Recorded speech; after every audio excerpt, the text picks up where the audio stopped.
NASA and modern astronomy say the Earth is a giant globe spinning 1,000 miles per hour around its central axis, traveling 67,000 mile per hour circles around the Sun, spiraling 500,000 miles per hour around the Milky Way, while the entire galaxy rockets a ridiculous 670 million miles per hour through the universe, with all of these motions originating from an alleged Big Bang cosmogenic explosion 14 billion years ago. That's a grand total of 670,568,000 miles per hour in several different directions we're all supposedly speeding along at simultaneously.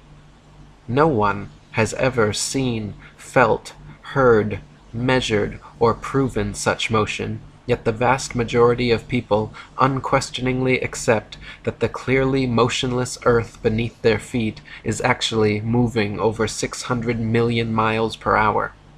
NASA and modern astronomy say Polaris, the North Pole star, is somewhere between 323 and 434 light-years, or about 2 quadrillion miles away from us.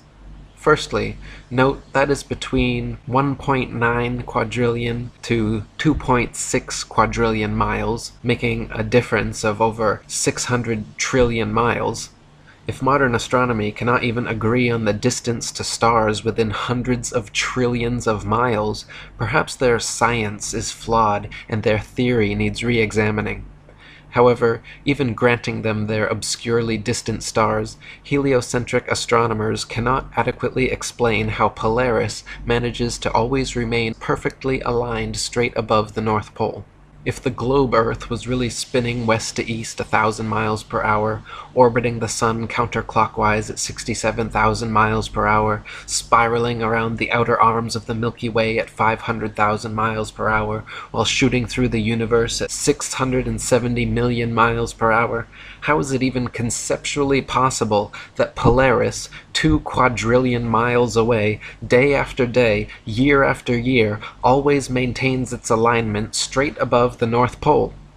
That would mean from 2 quadrillion miles away, Polaris would have to be perfectly mirroring Earth's several simultaneous wobbling, spinning, spiraling, and shooting motions. Polaris would have to be shooting the same direction through the universe at exactly 670 million miles per hour.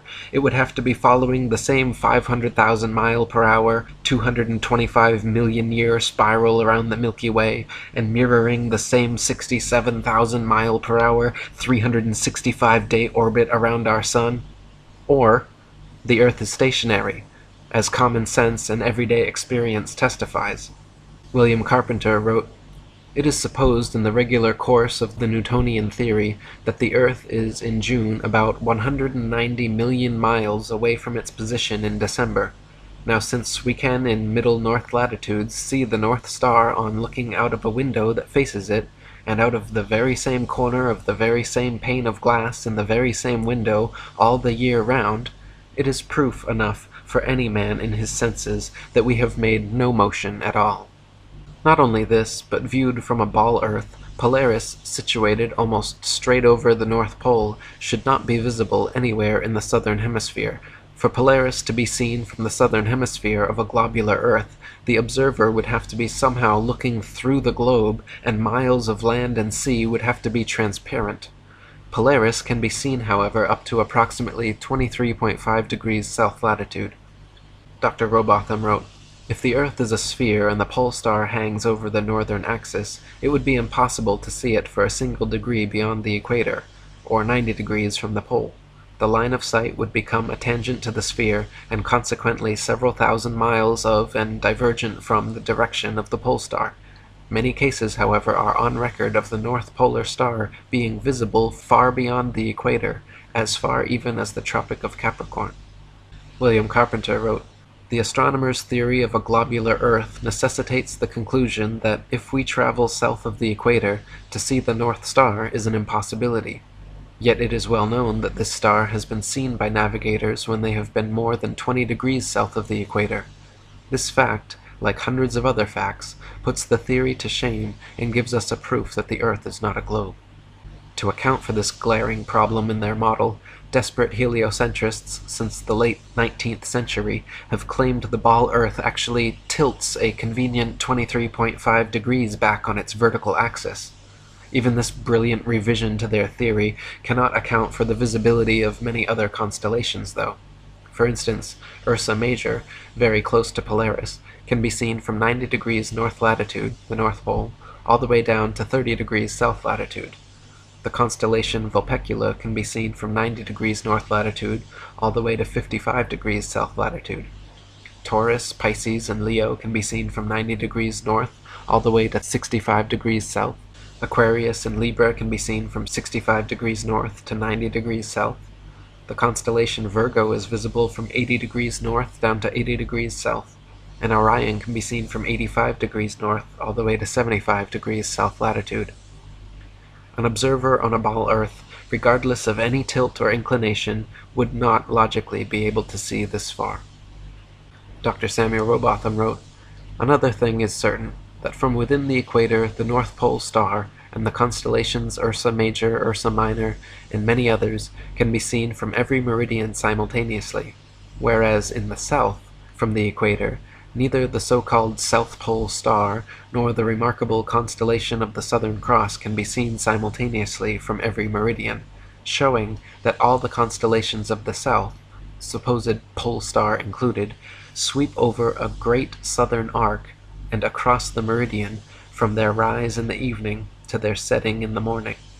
But if the Earth is a globe, Sigma Octantis, the South Pole star, and the Southern Cross, a southern circumpolar constellation, they would all be visible at the same time from every longitude on the same latitude, as is the case with the Northern Pole star and the northern circumpolar constellations. Such, however, is not the case. Some heliocentrists have even tried to suggest that the pole star's gradual declination overhead as an observer travels southwards is proof of a globular Earth. Far from it, the declination of the pole star or any other object is simply a result of the law of perspective.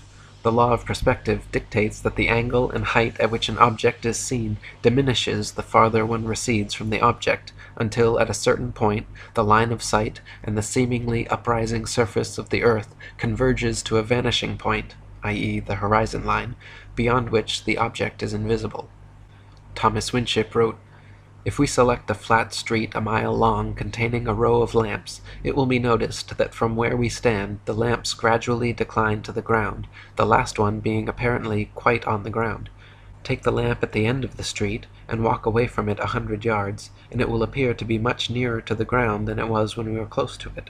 Keep on walking away from it, and it will appear to be gradually depressed until it is last seen on the ground and then disappears.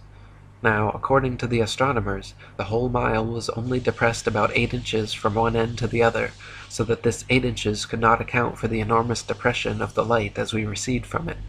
This proves that the depression of the pole star can and does take place in relation to a flat surface simply because we increase our distance from it, the same as from the street lamp.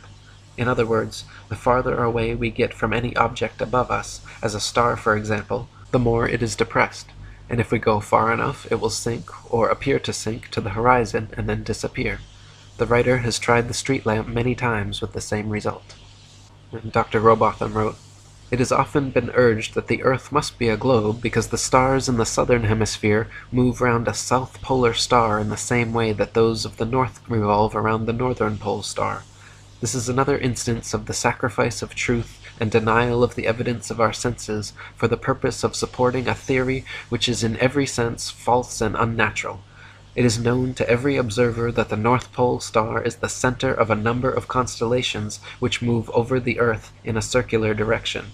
Those nearest to it, as the Great Bear, etc., are always visible in England during their whole 24 hours revolution. Those farther away southwards rise north-northeast and set south-southwest. Still further south they rise east by north and set west by north. The farthest south visible from England, the rising is more to the east and southeast, and the setting to the west and southwest. But all the stars visible from London rise and set in a way which is not compatible with the doctrine of rotundity. For instance, if we stand with our backs to the north, on the high land known as Arthur's Seat near Edinburgh, and note the stars in the zenith of our position, and watch for several hours, the zenith stars will gradually recede to the northwest.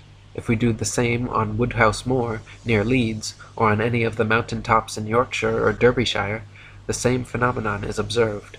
The same thing may be seen from the top of Primrose Hill near Regent's Park, London, from Hampstead Heath or Shooter's Hill near Woolwich.